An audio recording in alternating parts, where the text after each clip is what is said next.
What's up guys, and welcome back to this week's Saucey Gaming News. So, we've got quite a bit to go over, and then I'm going to kind of finish it with a couple of questions.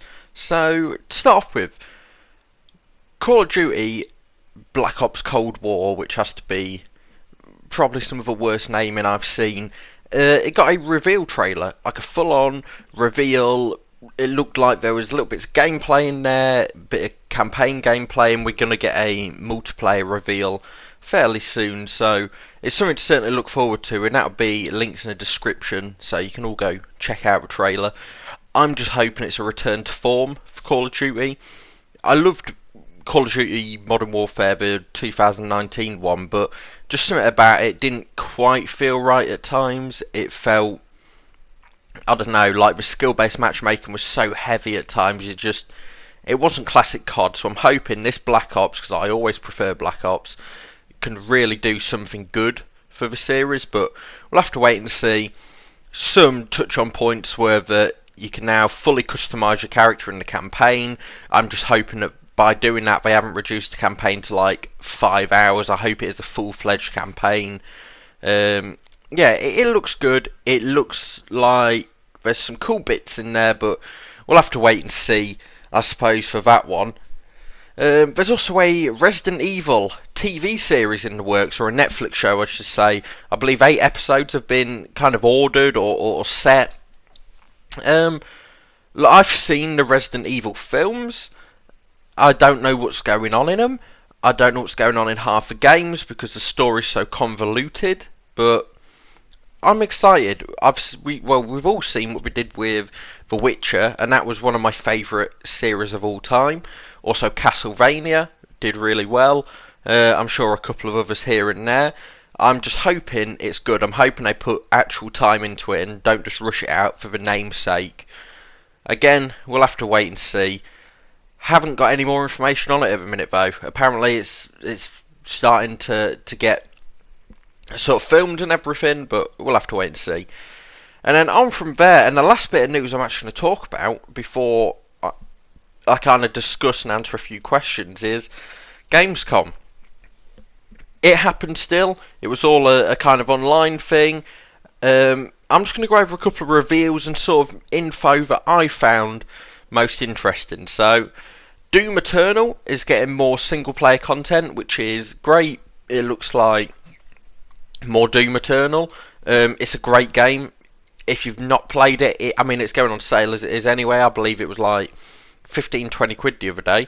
So, yeah, that's good. A new Dragon Age has been kind of announced with mainly just like artwork and stuff like that. But, yeah, I'm just hoping it is, again, a return to form for the series because we desperately need BioWare to do something that makes us actually enjoy playing it. You know, hopefully this Mass Effect trilogy will be coming out soon, and you know I'm going to be on that. But yeah, new Dragon Age.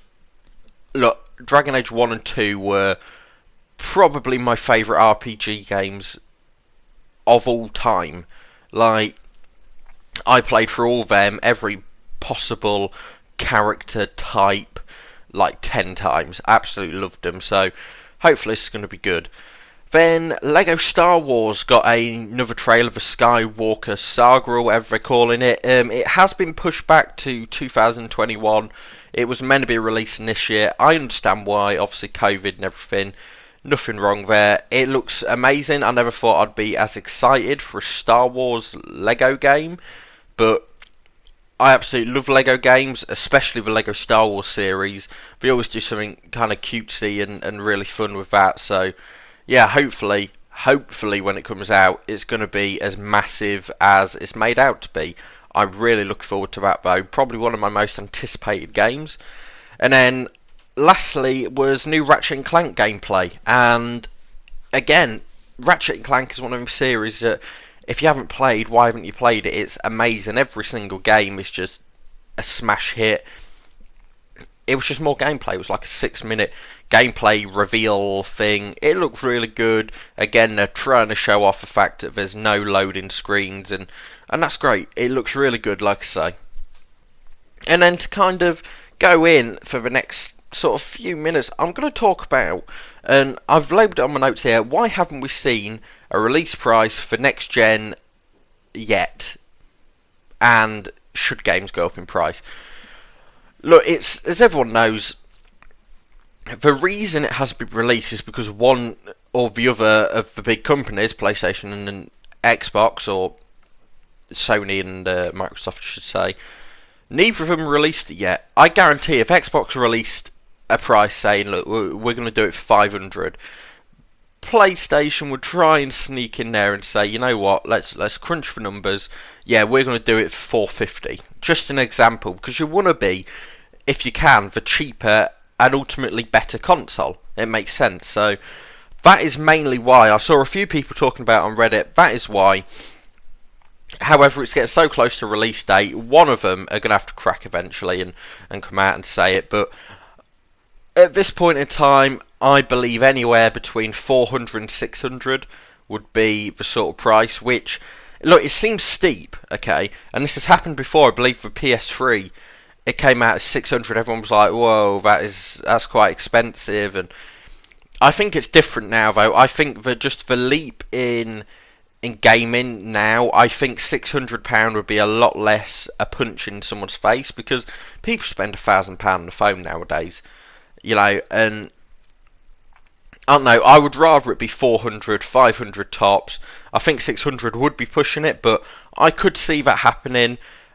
It would end up making a lot of people maybe wait quite a bit longer before getting it, but it's an option. Anything other than that, though, if they came out and said it's not going to happen, if they said it's 700 quid, you'd have people up in arms about that.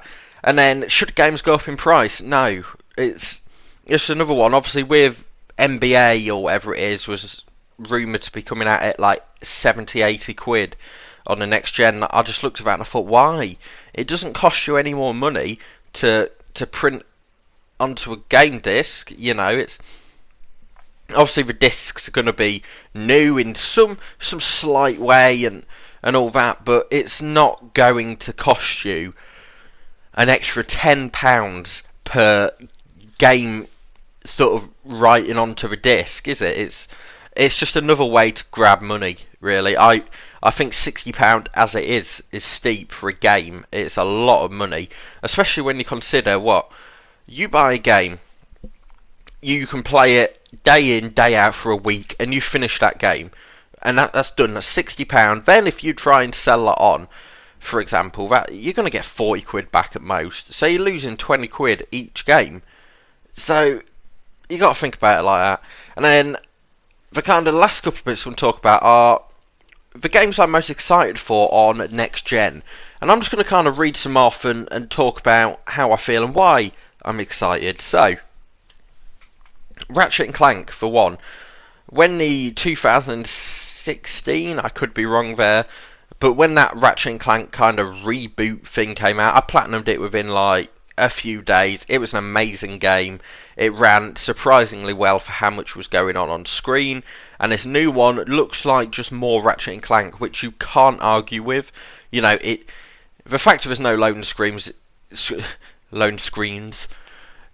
that it's going to be really cool as it is, but the fact that I can play as Ratchet and Clank and this new character as well that we've seen, it looks really promising, so I'm sure we'll do something good there. Cyberpunk as well, obviously it's coming out on this generation, but I would love to see what CD Projekt Red can do going on to the next gen, because it looks like it could be one of the biggest games of all time. So if they can do something really spectacular graphics wise, maybe ray tracing, 120 FPS, that could be pretty special. Demon's Souls Remake as well. I love Bloodborne, I love Dark Souls, I love Neo. I haven't played Sekiro yet, but look, I love Souls games, and Demon's Souls is one of them I've never played. And to see the remake coming out, I hope they tweak a few things to make it feel more modern. Control scheme wise, I recently played through Dark Souls Remastered, and there was a couple of things that kind of put me off with how old it is. They say it's remastered, but it still feels old in ways. But no, I hope this Demon Souls remastered is as good as everyone kind of thinks it's gonna be. So we'll have to wait and see. And Spider-Man as well. I know there's like Miles Morales Spider-Man coming out, but I would, there's going to be a likely release of another Spider-Man 2, I guess, which focuses on Peter Parker again. That Spider-Man game was just excellent. It was really excellent. And then also God of War 2, that is inevitable, really, isn't it? It was such a good game. If they don't make another one, I don't know what's going on there. There were so many things left untold. We need that story finished, so excited for that. But obviously Spider-Man Miles Morales is another one, launch game. It should be pretty good. So yeah, and then on from there, the last thing I'm going to talk about is something I saw last night, blown up on both Twitter and YouTube, and this is the fact that the Xbox Series X hasn't shown any gameplay.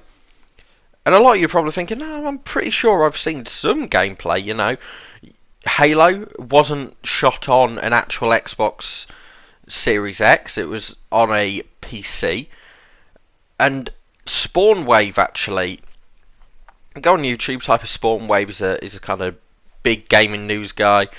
He went over and he went through and he also agrees that you can't really see any gameplay.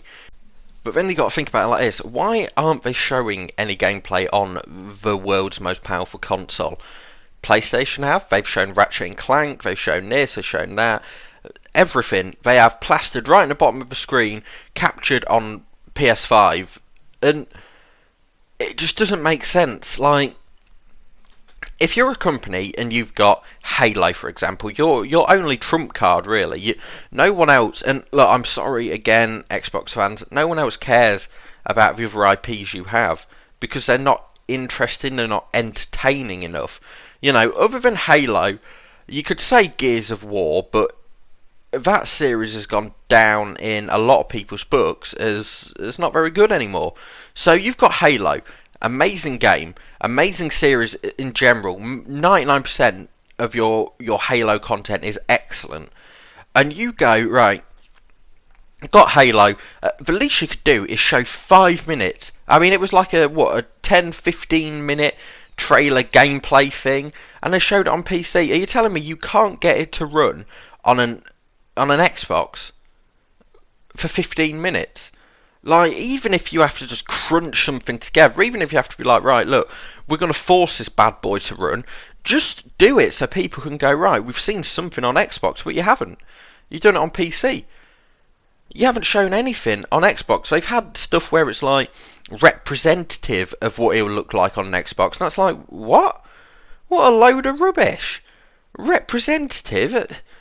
I could buy a new phone, right, from the 1980s, a big old brick phone, and go, wow, look at this, I can type in numbers, this is representative of what it's going to be like in 150 years. What? It just doesn't make sense. You can't say this is going to represent what it would be. Well, represent it by showing us. That's ridiculous. It's like a game of football, and you go, look, I'm about to represent what a goal looks like, and until you score the goal, it doesn't matter, does it? It really doesn't matter how much they say to us. Look, I swear, this is what it's going to look like. It's the world's most powerful console. Just show it, mate. If you're not going to show it, it is already making a lot of people think something weird is going on. The fact that you can't show one game other than like a 5-minute Minecraft ray tracing trailer thing that would have been, I guarantee, spent so much time on in order to get it to look nice. But again, and just hear me out here, it's like a 10-year-old game. Look, I love Minecraft as much as the next guy, but it is a 10-year-old game, and you're trying to get people hyped because now on a 10-year-old game they can have slightly prettier graphics. I mean, yeah, it looks nice, but it's a game that was released in like 2011. Show us something that is going to be released in the next couple of years. It's just simple as. Stop giving us these fake trailers where, oh look, there's an arrow and it's flying through the world, and I don't care. Or Fable. Everyone was like, well, Fable. I'm like, what did we actually see in that trailer? We saw a frog, a fairy, and that's about it. For all we know, Fable, because on these games, they could say release in 2021. We might not see Fable for another 5 years. And then when it comes out, it'd be a disappointment. So, I just think if you have got the world's most powerful console, show it. Don't lie about it. Don't, pea-foot around it. Just show what you have. It's very simple. And it's getting a lot of people worried, like I say.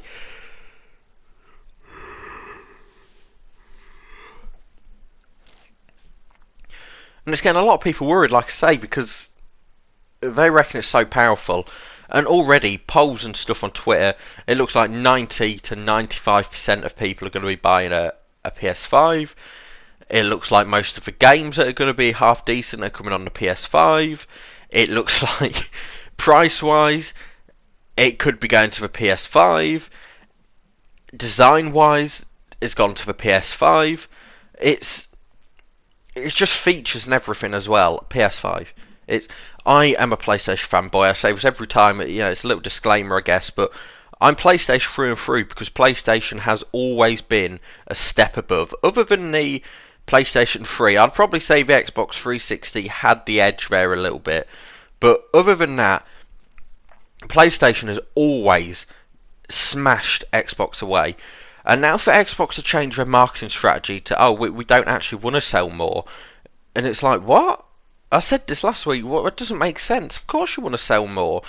You're obviously saying it because you've seen the recent outcry for, we want PS5, and have gone, right, people aren't particularly enjoying it. Let's kind of go back on what we say. It's silly. It's absolutely silly. PlayStation have come out and said, look, we've got adaptive triggers that people, I don't think, understand just how great that is. The fact that you might be able to, they're going to be able to program in what triggers do to stop at a certain point, maybe to replicate firing a gun, or, as they said, a jamming of the weapon. You have to, press both triggers in, and it's amazing. 3D audio as well. That could be some of the best audio, and I'm a big audio guy. I won't play some games if the audio is bad. It's simple as that. If I'm playing Call of Duty, for example, and the audio's bad, which it was this year, I just will stop playing because I find it unfair. I think audio is just as much of a game as anything else. But all the features they've come out with, and Xbox in return is we've got teraflops, so there's that, and it's but what are you doing new? What are you bringing that's new, Anyway, look, that's my 2 pence on it. Take of that what you will. I'm sure Xbox will have some kind of new event coming out at some point, but for now, it looks dodgy. I'd be a little bit careful in terms of maybe when pre-orders come out. I know for one, I would happily pre-order a PS5, but at this point, I wouldn't pre-order an Xbox, to put it like that. And it's like if someone said, "Look, here's 600 quid. You can go and pre-order a PS5 right now," I'd do it. I'd do it in a click of a finger. I'd happily wait until it comes out, and I'm sure it'd be amazing. Xbox, on the other hand, the fact that there's been no gameplay, I would be waiting for a few months until it goes on sale, inevitably, like all consoles do after Christmas. So, anyway, again, that's my thoughts and everything of this week. Not as much news because I didn't find anything particularly amazingly interesting this week. But, as always, let me know in the comments what games are you maybe most excited for. What do you think about this whole Xbox thing as well? Do you think they're playing at something here, or maybe the console just isn't ready? I don't know. Stay safe. I'll see you guys next week.